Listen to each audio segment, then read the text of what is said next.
Number 10. Bulag na bata. Si Ben Underwood ay isang batang ipinanganak sa California na nawalan ng paningin dahil sa sakit na cancer sa mata noong siya ay 2 taong gulang pa lamang.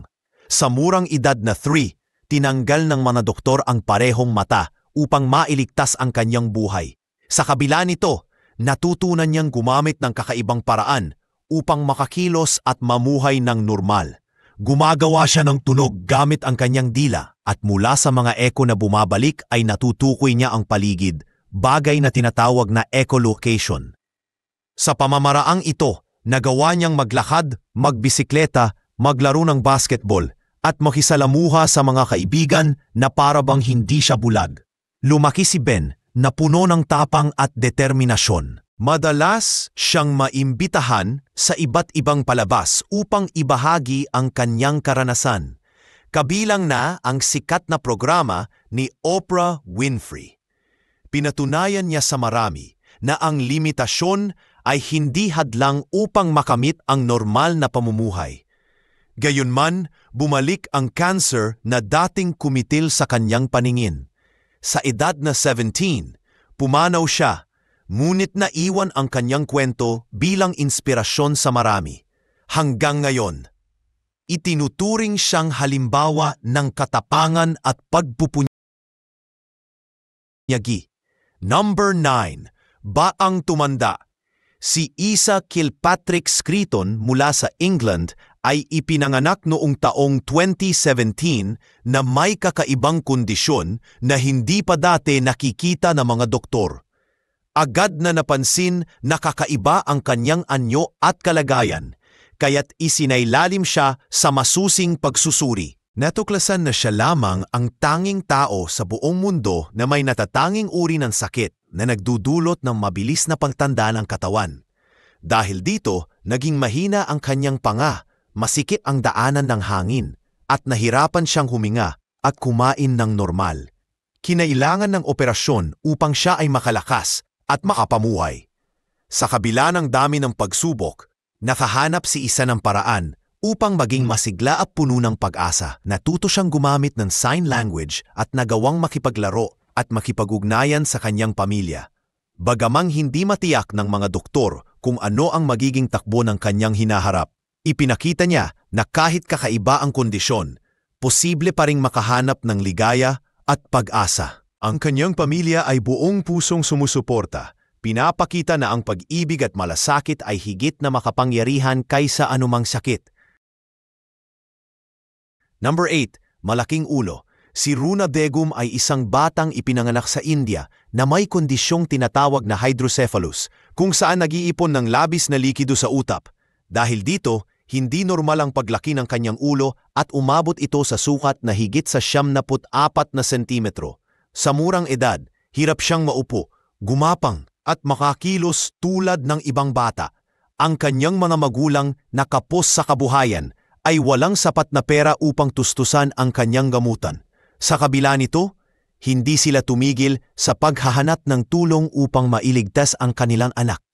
Dahil sa isang larawan na kumalat online, naging kilala ang kalagayan ni Runa at nakalikom ng sapat na pondo mula sa mga nagmalasakit sa iba't ibang panig ng mundo.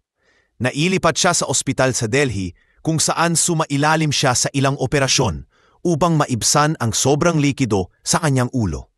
Bumaba ang sukat nito at nakitaan ng kaunting pagbabago.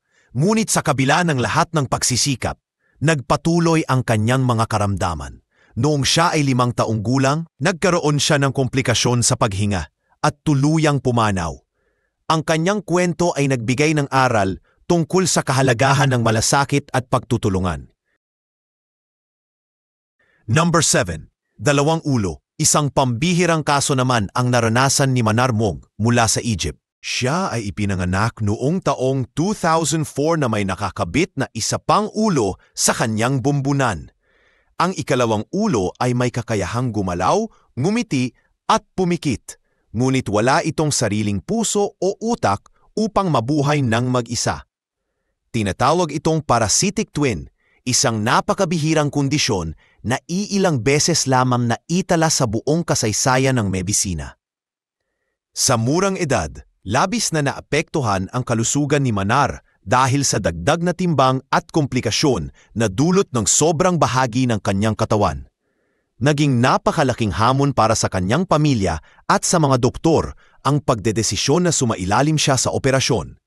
Sa edad na 10 months, isinagawa ang isang 13 oras na operasyon na pinangunahan ng 13 espesyalista. Matagumpay nilang natanggal ang ikalawang ulo at muling naayos ang kanyang bunggo. Naging mas maayos ang kanyang kalagayan at umani siya ng atensyon mula sa buong mundo. Gayunpaman, matapos ang ilang buwan, nagkaroon siya ng komplikasyon sa utak na nagdulot ng kanyang pagpanaw bago ang kanyang ikalawang kaarawan. Ang kanyang istorya ay nanatiling simbolo ng kahalagahan ng agham at sakripisyo upang mailigtas ang isang buhay. Number 6. Pinakamaliit na bata. Si Charlotte Garside mula sa England ay ipinanganak noong 2007 na may bigat na higit lamang sa 1 libra. Dahil sa kanyang kondisyon na primordial dwarfism, mas maliit siya kaysa sa karamihan ng mga bagong silang. Sa sobrang liit ng kanyang katawan, maging ang diaper para sa premature na sanggol ay masyado pang malaki para sa kanya. Bagaman maliit ang kanyang pangangatawan, ang kanyang personalidad ay kabaliktaran, masigla, matapang at puno ng buhay. Ang kanyang pamilya ay laging nagsasabing ang laki ng kanyang kalooban ay hindi nasusukat ng kanyang taas. Habang lumalaki, nakaranas si Charlotte ng iba't ibang pagsubok sa kalusugan tulad ng kahinaan ng immune system at mga cyst sa atay. Ngunit hindi ito naging hadlang upang siya ay makapag-aral at makisalamuha. Madalas siyang isuot ng kanyang pamilya ng mga damit na para talaga sa mga manika dahil wala talagang kasya sa kanya. Dahil sa kanyang natatanging kondisyon, nakilala siya sa iba't ibang panig ng mundo at ginawan pa ng dokumentaryo tungkol sa kanyang buhay. Ang kanyang istorya ay patunay na ang tunay na lakas ay hindi nasusukat sa laki ng katawan, kundi sa tibay ng loob. Number 5. Pulang ilong. Si Connie Lloyd ay ipinanganak sa United Kingdom noong 2008 na may tila kakaibang marka sa kanyang ilong. Sa umpisa ay mistulang maliit na pulang tuldok lamang, ngunit kalaunan ay lumaki ito at naging parang malaking bukol na kulay pula. Ang kondisyong ito ay tinatawag na hemangioma, isang uri ng bukol na gawa sa mga ugat ng dugo. Habang siya ay lumalaki, lumalala rin ang kondisyon hanggang sa umabot ito sa sukat na 4 na sentimetro. Bukod sa pisikal na anyo, nagdulot din ito ng panganib dahil maaaring maapektuhan ang kanyang paghinga. Hindi naging madali para kay Connie at sa kanyang pamilya ang lumaki na may ganitong kalagayan. Madalas siyang pagtinginan ng mga tao at may mga batang nagtutukso sa kanya. Ngunit sa tulong ng gamutan at suporta ng kanyang pamilya, natutunan niyang harapin ang lahat ng ito ng may tapang. Sa edad na 2.5, isinailalim siya sa operasyon upang tuluyang matanggal ang bukol. Matagumpay itong natapos at nakabawi siya ng husto. Ngayon, dala niya ang maliit na peklat bilang paalala ng kanyang pinagdaanan. Ngunit naging inspirasyon din ito upang ipakita na ang pagiging naiiba ay hindi kailanman hadlang sa isang masayang buhay. Number 4. Mabilis na paglaki. Si Emily Dover mula sa Australia ay nagpakita ng mga palatandaan ng maagang pagbibinata sa murang edad. Sa loob lamang ng ilang buwan, matapos siyang ipanganak, mabilis na lumaki ang kanyang katawan lampas sa normal na sukat para sa kanyang edad. Pagsapit ng kanyang 2 taon, nagsimula na siyang magkaroon ng mga pisikal na pagbabago gaya ng dibdib, body odor at malalaking pimples. Sa edad na 4, nagsimula siyang magkaroon ng buwanang dalaw na karaniwan ay nararanasan lamang ng mga kababaihan sa kanilang teenage years. Sa kabila ng kanyang murang edad, kinailangang harapin ni Emily at ng kanyang pamilya ang napakaraming hamon sa kalusugan. Natuklasan na mayroon siyang kombinasyon ng mga bihirang karamdaman na nagdulot ng maagang pagbabago sa kanyang katawan. Dahil dito, naging mahirap para sa kanya ang lumaki ng normal at maranasan ang pagkabata. Subalit sa tulong ng kanyang mga magulang na hindi tumigil sa paghahanap ng lunas at suporta mula sa mga nagmamalasakit, nagpatuloy siyang lumaban.